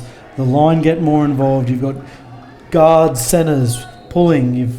It just opens up your playbook when we move to 11-a-side. 3rd and goal from the 2. No sneak. They'll give it to Davis Angeles. Stuffed at the line again. Flags down at the back of the end zone. But he has absolutely stood up at the goal line. That might be the biggest hit of today so far. Who was that? Ashton Hay finally getting some revenge. Absolutely fantastic stop by the middle. Was it the middle linebacker or the safety stepping up? Either or in the junior division, it's normally a hybrid middle linebacker safety. Going out of the field for the call here from Andrew Cavill. There is no penalty for illegal participation. The defense had 9 players. Oh, they thought they might have had too many players on the field there. There is no flag, so that defensive play will stand. 4th down. Last time they were on 4th down, Borden threw a pick that sent them the other direction. This time he is only 2 yards away. They've brought in a second back for this play for the first time today. Rosamond Green. It'll be a bobble. I don't know if that was the play, but it will end up as a touchdown. Forgive my speechlessness, but that was just an awkward play that regardless will end up in 6 points. Take a look at this. He still almost gets denied, but again, his heads-up ability has been on display today. What can you say about that? That's just You know what that kind of reminds me of? It's the poor man's version of the Andrew Luck touchdown in the playoffs several seasons ago now, where it was a bobble snap, and well, Luck had a bit more work to do. He had to Superman over the line, but Borden again, play blows up. That's football. We've seen it. We've seen it. You roll of the dice, and your number comes up. And fair, not to take away from the skill of the player either. That was fantastic concentration to fumble that ball and then keep your eyes on it. Another bad snap here. They might have to have a chat with the center, check in with him. That was, for the first time today, the 2-point specialist quarterback and QB number 2 on this team, and Dan Shepard. This time last year, we saw, particularly in the playoffs, I was exposed to the Stingrays having such an expansive roster. And I still, to this day, think this is a beautiful, creative idea of how to get more players involved. Had a 2-point team or a short yardage team led by Dan Shepard and company that was designed specifically, had packages designed specifically for those sort of players. Having a team that knows what their role is and being so drilled into what they have to do, I thought was a fantastic usage of their numbers. Yeah, definitely. And it's one of those luxuries that all our teams wish we had in the junior, in any division. Have an offense, have a defense, and be able to have a special teams and an extra point team. The Stingrays have done a wonderful job over the years of keeping their numbers up, promoting the sport, and it showed the last 2 years, particularly in the junior division. And Tony Calmave Ramirez had a couple of awkward snaps there in a row there, so just might want to get a check-in with one of the coaches. Sometimes all it is just the coach telling you to calm down a bit. Yep. They'll grab a ball, do a couple of practice snaps on the sideline, and everything's all right again. Definitely. Once again, for centers, this is probably the best conditions you might get all today here on the sunny coast. Okay, look, obviously, and I might have to get my man Liam Reeves to check this for me, but there is definitely a clear advantage kicking right to left and left to right on your screen right now. Yeah. There is some kickoffs and punts just sailing right to left for us here at the Sunny Coast Stadium. I think we saw in the first half with Logan throwing left to right there. Some of those balls floated towards the end zone, so definitely some trying conditions going one way. I think we joked about before the presentation, if you're going right to left, you want to be throwing the ball. If you're going left to right, it's a running game. Yeah, I was fascinated. I would say that, and maybe you could argue here, but with some of the ways the scores have made, but it almost feels like it's a touchdown's worth wind here, like a 6-point wind. It seems that way. Both teams seem to have preferred running right to left so far today. We'll see if that continues through the day, though. As we know, the winds around the Sunshine Coast being out near the sea, can tend to change. And a bit of trickery here, misdirection. It does the job, and here goes Noah Holthy, who's been kept quiet most of today. The Canadian running back rips off a 20-yard gain on that first down carry. And even though we had a really good game by the running back there, the defense played that pretty well. We still had outside contain. Number 12 did his job, filled that outside contain as you see come around. Just didn't miss it. Just didn't finish that tackle. Defense couldn't have played that much better there. 28-12 the score is following the last Taj Borden touchdown. Eventually making the tackle there, number 32 in Rosewood Green, who's had a very colourful day. A lot of highs and lows for him this morning, I should say. First down and 10, Logan City. High snap, picked up well by Bryant. Bryant sails this one downfield. I think Sligo might have gave up on him there. We see the Stingrays are moving to, what I'd probably call a bit more of a junior prevent defence. Their DBs are playing a bit off now, and we've got a few more guys in that secondary. With the score the way it is, Logan, as we've seen, are going to probably have to start passing that ball just a little bit more. And the hard thing about, though, this type of offense here is that most of your passing yards are going to be made off the back of misdirection and play action. You sort of run to set up the pass, and when the defense knows you have to pass, obviously is relevant to every team that's trailing from behind, but when you're particularly a run-to-pass team, it gets a little harder. No play action here. It's a straight pocket drop, and underneath it, making the high-pointed grab there is Heath Gordon. First time he's really got involved in the offense today. Fantastic Once again, these catch. receivers, sorry to quickly cut you off there, but these receivers coming back and helping out some of these throws that are falling just a smidge short. Yeah, and again, we see throwing into the wind. We see throwing in the ball held up. Receiver did a fantastic job to pick that up and high point that ball. Defense was there too. Couldn't, number 13. Lloyd, great cornerback, played great defense on that. Receiver just beat him out. So And again, this is the offer. This is what Logan will need to do to get back into this game. It may not be their chosen style of football, but this is how they're going to have to play to get back in. got to adapt. Once again, going back to this full standing defensive front. Who's rushing? Who's dropping? No one knows. They send a lot. And Butcher now will have to try and run away from him. Changes the compass. Picks up a block. Out in front of him is Sligo. Sligo backs off, and eventually the tackler there is the 12 in Harvey Butler. Threatening there with a couple of jukes left and right, but eventually well defended there from the Gold Coast Stingrays. I'm not sure Sligo realised that the play had turned back the other way there. Yeah. As we said, he's normally a quite ferocious blocker there and was out in the backfield not expecting that to come up the outside. Yeah, if anything, I thought that was an opportunity for him to just go ham. Just take his man to the sideline. I think you might be right. Maybe he was caught unawares of where the ball carrier's location was, and that will happen when the ball carriers start going all Barry Sanders east and west on you. Second down now, following what was still a productive run. That sets them up here around 2nd and 6. Logan City knocking on the door of the Gold Coast red zone. Another max protect pass here into the middle of some tight coverage. Intended receiver was the 5 in Sal Wabembe, picking up his first target for the day. And on that note, I will address, this is quite a family club here at the Logan City Bears. A couple of cousins, Gabriel Lamon and Wabembe, 5 and 23. They're related. And then you've got the Tai'i brothers and Joel and David, and I think William was there initially at the start of the season. And then you've got the Parsi and Mahina connection. Kolo Aliyah, Parsi and Siali Mahina related as well. So plenty of family bloodlines in this Logan City Bears outfit. Definitely good to see. And I think there's quite a few clubs out there with relatives and family members playing. It's quite an addictive sport once it gets into the old family bloodline, I think. It can really take up your Saturday though. Certainly can. If you've got families in all divisions, you've got members in all the divisions. Gold Coast certainly one of those clubs as well. Bryant with, I think, might have been a designed run.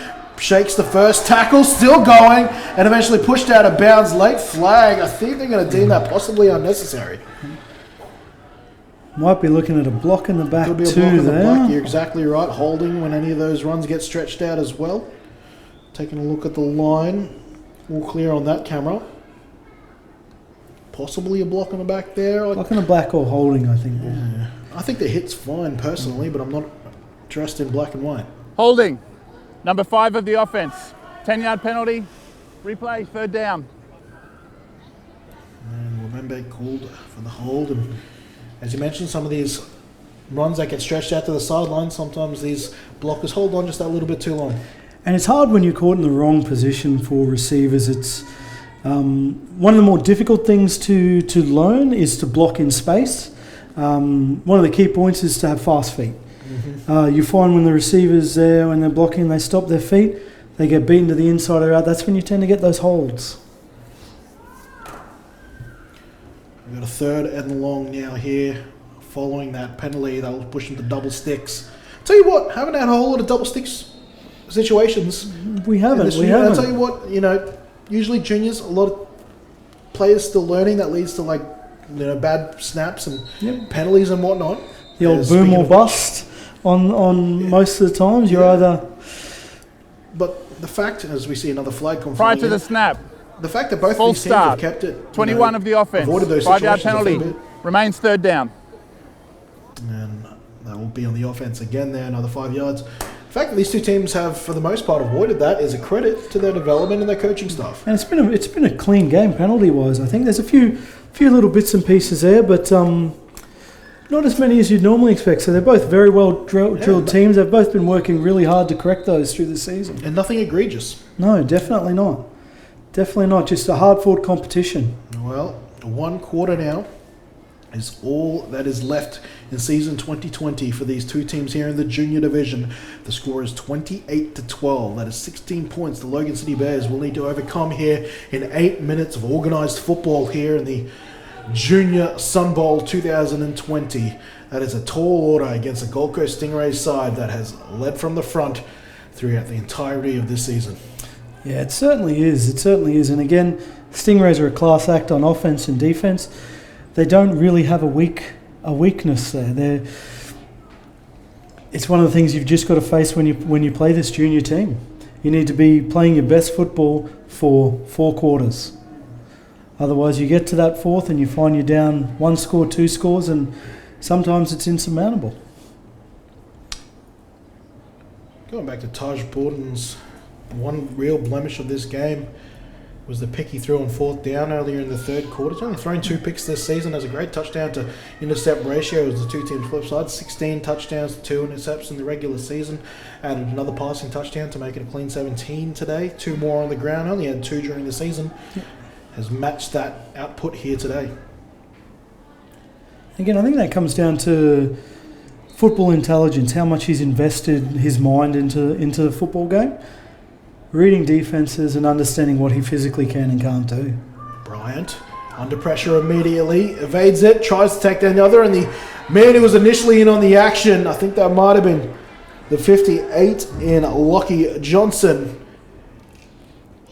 He chases him down from behind, and we've got a Stingray down, and he's back to his feet. That's Deacon Grew.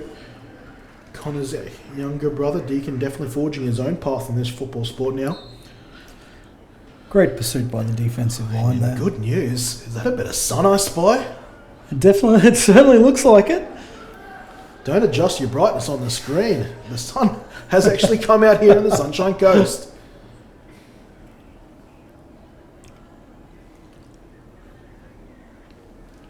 Oh, look at that. Now, dare I say it, is this the calm before the storm? Might have just put my foot in it. 12:28, 4th quarter action. The clock do be ticking down. I think we have had a fair bit of rain here over the last 24 hours, I think. And sometimes when the sun comes out, the moisture then comes to the surface, which could cause a bit of a problem later on. Indeed. A quick pass out here to Sligo. Sligo doesn't want the sideline, goes back and runs back into the teeth of the D.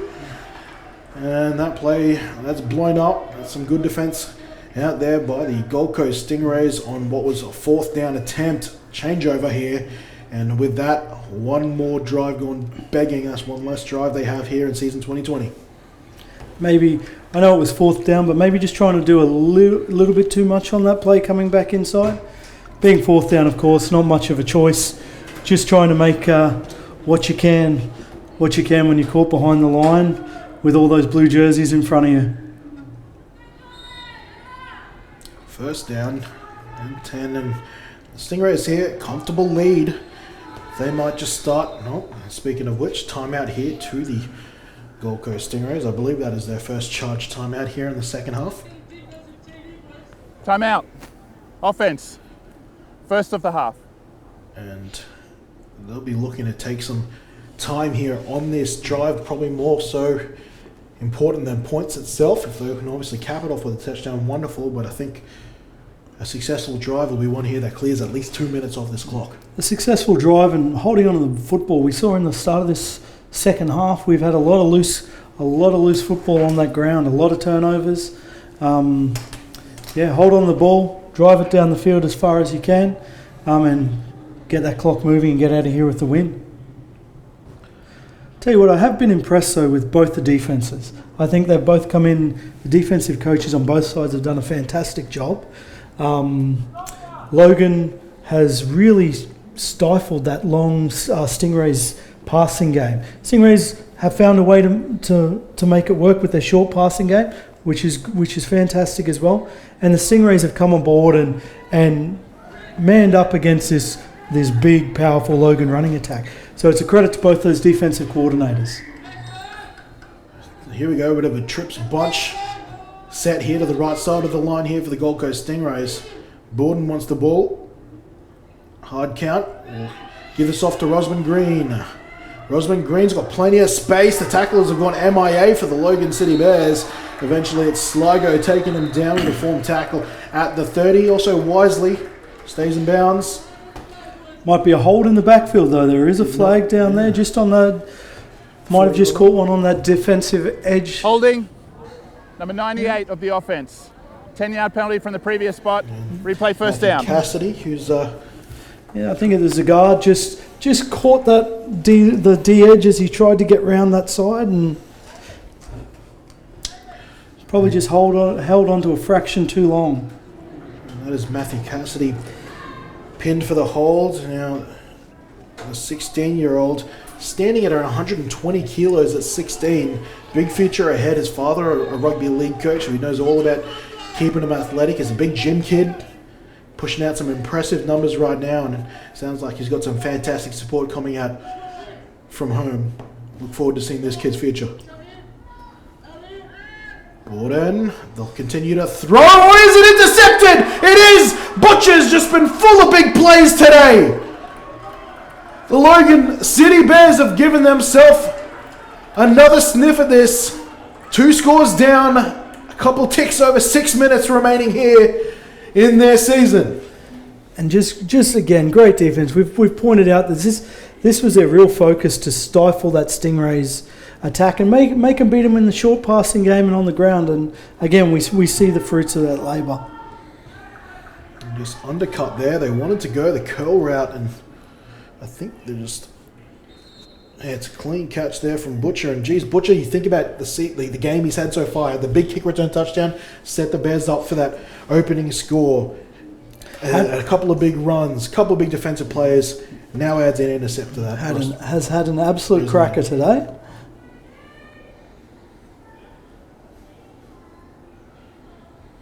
And Borden, well, I talked about him matching his season output in rushing yards in one game, has done the same with his intercepts.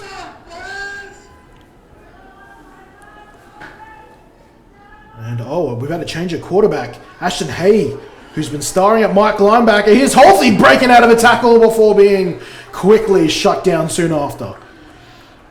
But yes, change in signal caller there. Not sure what has happened to Sebastian Bryant, but it is Ashton Hay who started for the Logan City, or sorry, I should say maybe the Bengals teams of seasons past at quarterback, is now taking reign of this offense.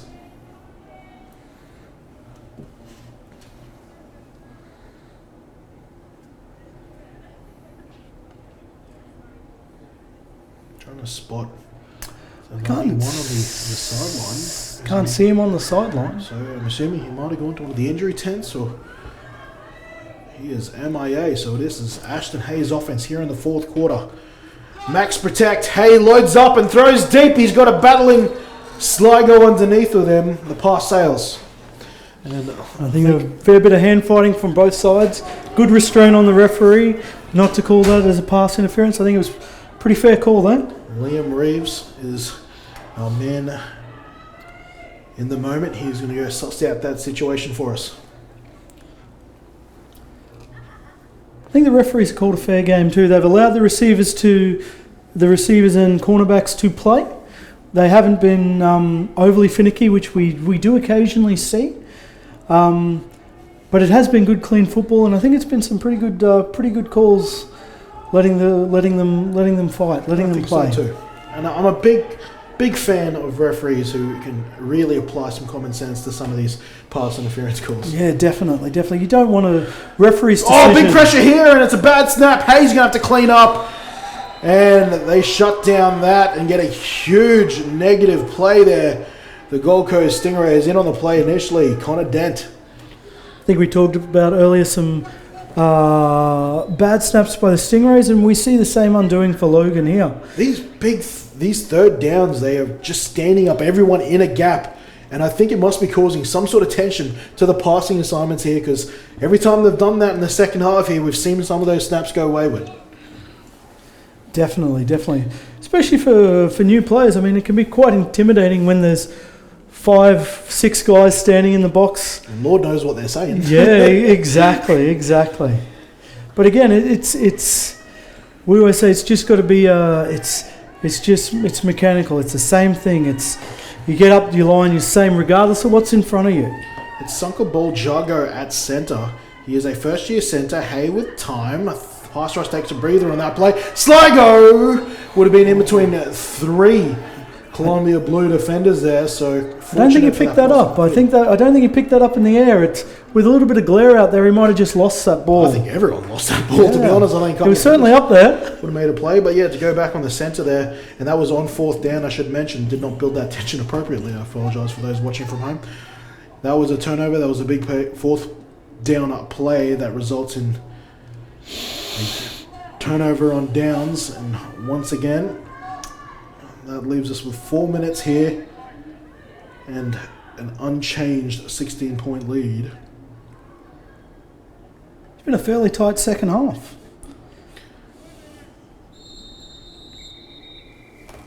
And what have we got? Timeout. Defense. Looks like Logan Their City second of the gonna half. take their second timeout of the half.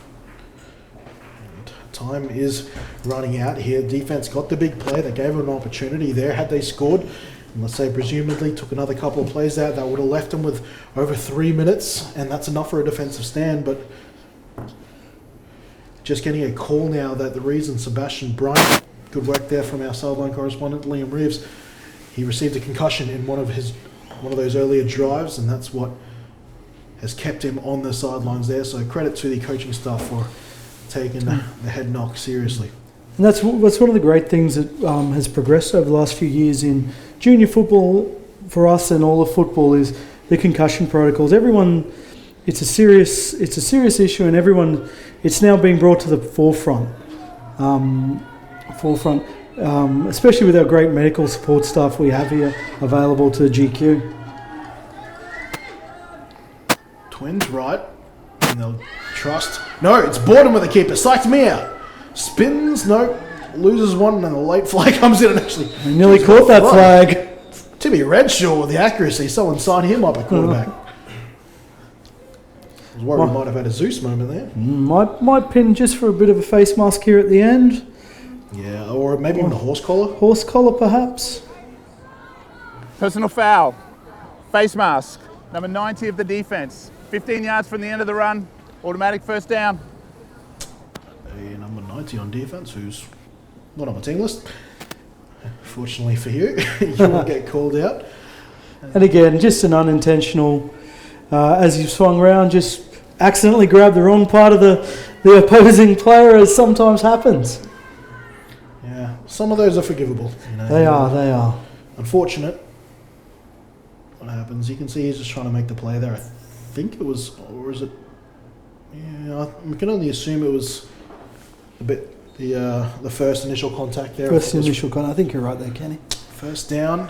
The Stingrays now could absolutely find themselves a dagger right now within Golko with a lost ball. Another opportunity created by this Logan City defense. This offense needs to stand up here. This defense, they are taking this ball away.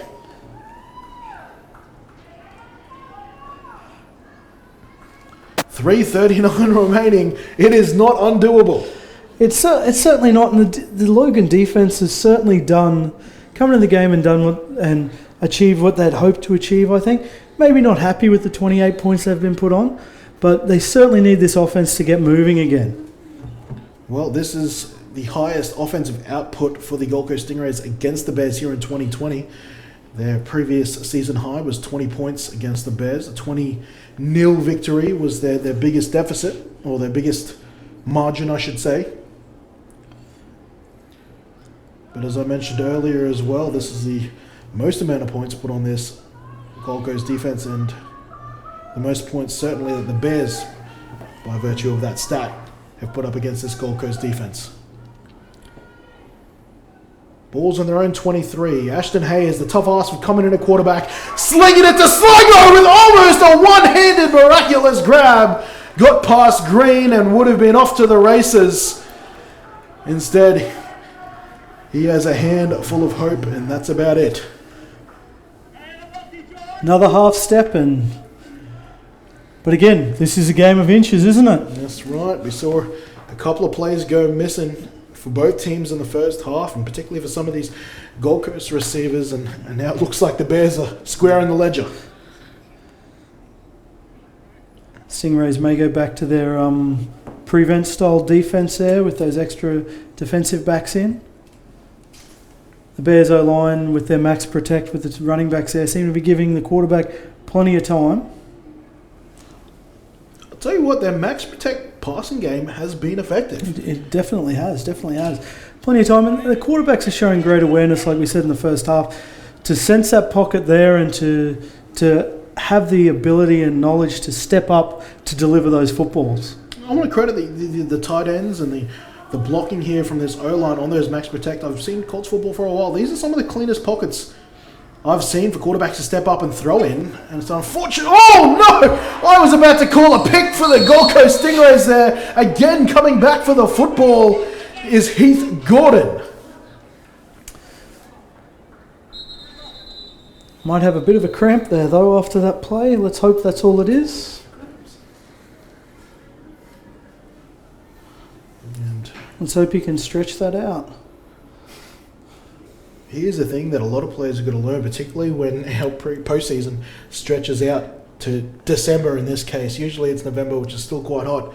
The hydration doesn't start once the whistle starts. It doesn't even start on the day of the Sun Bowl. If you're not properly hydrating the night before or even the day before, you're going to run into some cramp issues. 100%. Even we see an overcast day, and players, especially junior players, and the coaches need to emphasise this through all levels, that regardless if it's overcast or wet, cramps in this conditions in this time of the year is so common.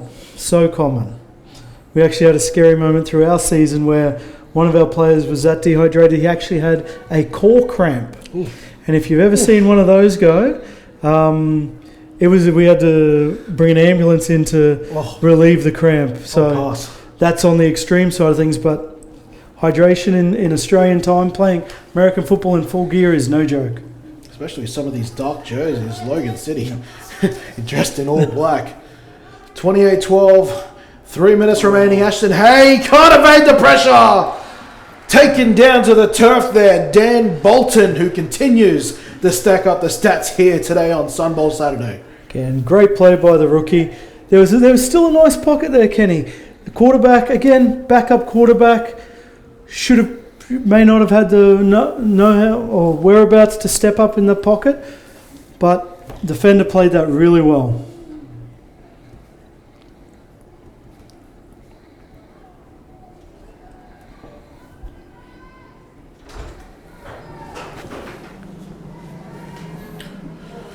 Look at it.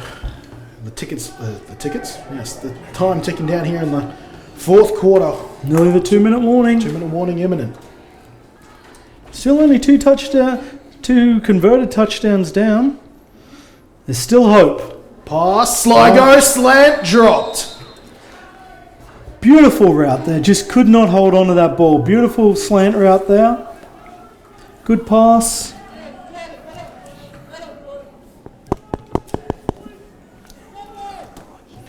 As we see a couple of these opportunities now, just Sligo, he's gotten deep. He's gotten open over the middle. He just needs to bring in some of these catches. Some of these passes have been brilliant from Hay, who's, again, been called in on short notice.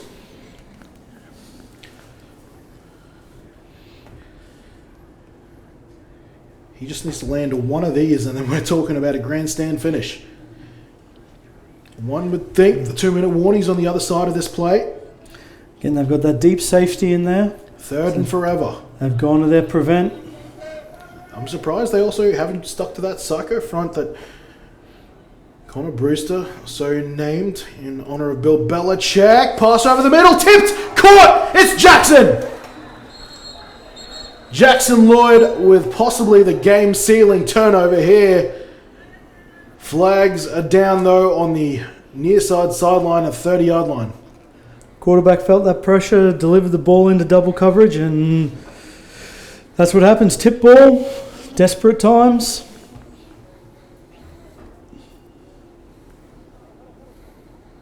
Offsides. 66 of the defence. 5-yard penalty. Offside. Replay, third It's going to down. save them. That is also Here, the 2-minute warning. Logan, and they will shave off 5 yards on this almost impossible third down that they've got ahead of themselves. It looks like it's 3rd and 17 by the official count.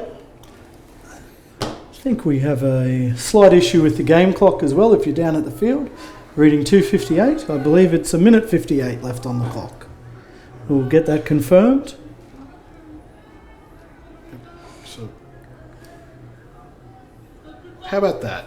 Stream clock's the one that's correct. How times change. Short pass out here to Butcher. They need a big play from him. He's delivered all day. Can he do it one more time? He's got a blocker around the edge. And now he's got a blocker in front of him. Flags it down. Far sideline. But Butcher's going to go. Cuts it back. And we'll take it. No, he's still going. My call is erratic. But so is that run, which eventually finds its home at the 25-yard line. Back, though, at the Logan 34, we see a yellow hanky.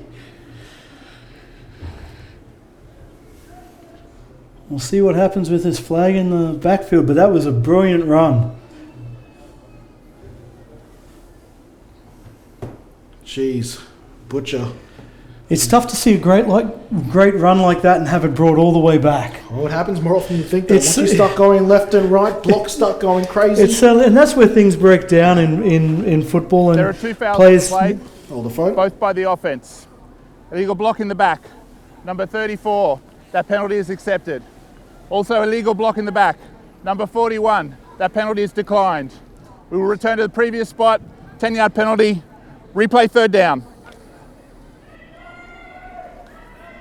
And there's a block in the back by big number 41 there, unfortunately, which will wipe this play. I'm looking at him just middle of the field there. It must have been early in the play there if it wasn't 41. I literally just saw him jogging to the play. That's I didn't big quite Elijah pick up Elliott. where that was in the initial replay there. There was 2 fouls in the play. They will march him back now from the spot foul. I can only assume it was early in the play, maybe on the first reverse. It had to have been, Kenny. Again, spot foul. It would have been, should have been back from there. So, but again, it's heartbreaking for a coach, for a player, to have something like that called back, especially with 1:40 left to go in the biggest game of possibly their young lives. The longest down and distance we've had so far today. Let's see if that record gets broken throughout the next 3 games. 3rd and 27. Max protect. 7-step drop. Hay hit as he's thrown. The ball will... And hit again, the number chuck of 40 with the 35. pressure. He's been working all day on that quarterback and been getting some results in this second half.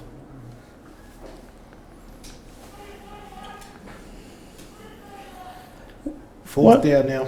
One of the key things in those 4th and 3rd and long situations is, and players also getting the fact that they try to get the whole lot in one hit. You look at that as a 2-down situation, pick up 10.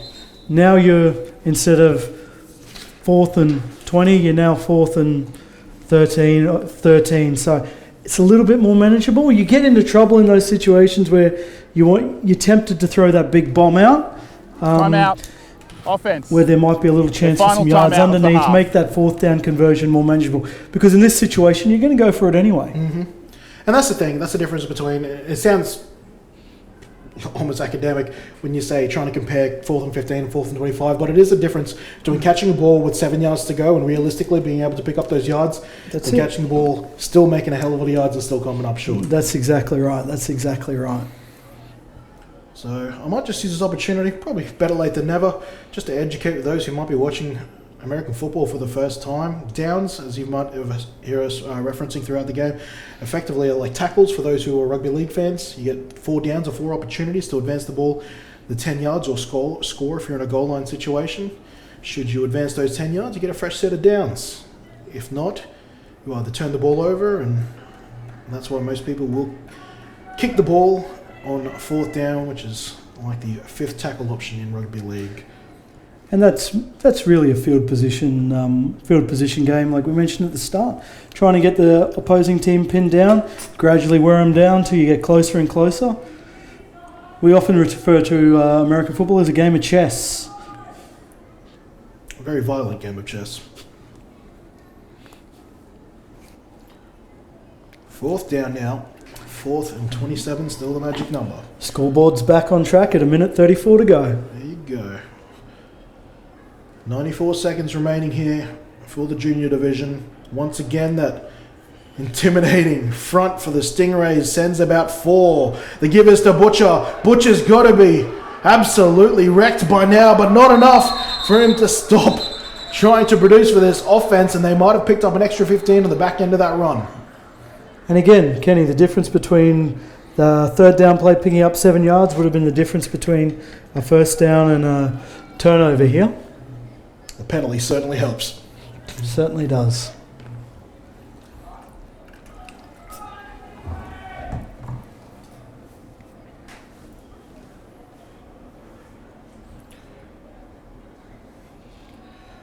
Once again, Sligo's blocking also on display once more. The blocking out in the open has been fantastic. Down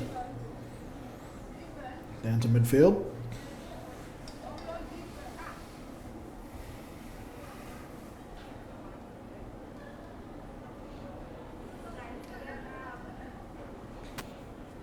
Alright, I thought we had an official's timeout. Perhaps not. We get another look at that. We'll hush once the time comes from it, but this will be a huge play. The run itself was big. Tack on a potential another 15. Still waiting for that official call.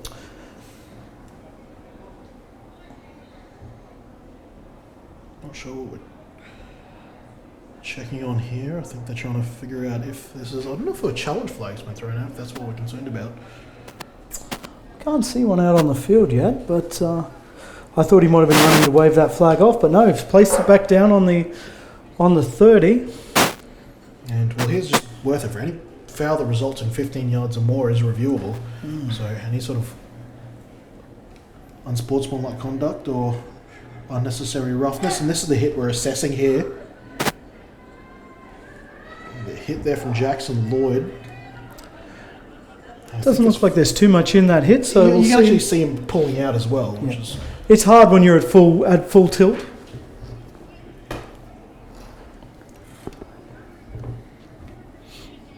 Looks like we're about to get a call. The results of the play was that the runner was short of the line to gain. There was insufficient evidence to support a late hit out of bounds. There is no penalty for late hit out of bounds. Turnover by downs, 1st down Stingrays. Well, there it is. And this is where you talked about that extra distance being a factor. The runner was short of line to gain. They would have needed the penalty to come good there. Common sense prevailing there at the end. Flag picked up. No foul for the Gold Coast Stingrays. And here the Stingrays are to try and ice this game. And Dan Shepherd will be sent in to handle the Brendan Nealon. One of the beauties of the Sun Bowl and the technology we have here today is to get these calls right, which I think it was a good call to review. In a normal season game, we may not have got that right. But here, we had the time, technology. It's wonderful, wonderful. And look, there is always going to be people, to this day in the NFL and the NRL, there's people claiming that technology is being involved too much. But we're getting better at it. Obviously, there was teething issues. I've been here for all the broadcasts of both the playoffs and the Sun Bowl. As this play is a bobbled snap when they're trying to take a knee, that was awkward. And that might be I think they're signaling 3rd down as time is ticking away here, and They should just about do it. we should just about do it. But we are getting better at it, and ultimately, situations like that where it's used appropriately, I think it can only be a positive for this sport right now, particularly in the big games.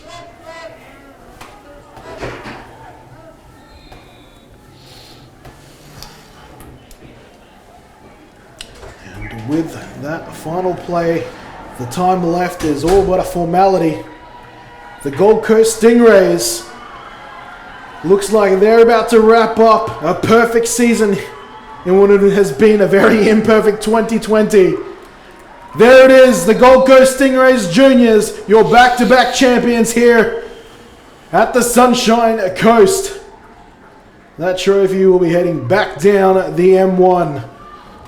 A beautiful game here from the division leaders. A very, very valiant fight here from the Logan City Bears. Scored first, made it a tight first half, tight second half in fact. Only really one second half touchdown being scored from the Gold Coast Stingrays, and they have no reasons not to hold their head high in a very, very strong effort. That defense in particular did outstanding today. I know 28 points on the board, but you factor in all those turnovers. That's exactly right.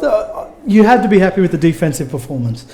They stopped that potent Stingrays passing defense, resorted to running the Stingrays running the ball, and running your read option and those short passes. Hey, listen. Maybe not so happy with their offense, Logan, but that's football. That's football. The Stingrays did a good job. There's two people in the race, and the Stingrays did a good job to counter the Logan's offense. So well done, Hey, and well deserved. Listen, you come in and you think other wins in this, if their goal defensively was to come in and force Gold Coast to do anything but throw those deep passes, they certainly succeeded in that. To Gold Coast credit, adapted.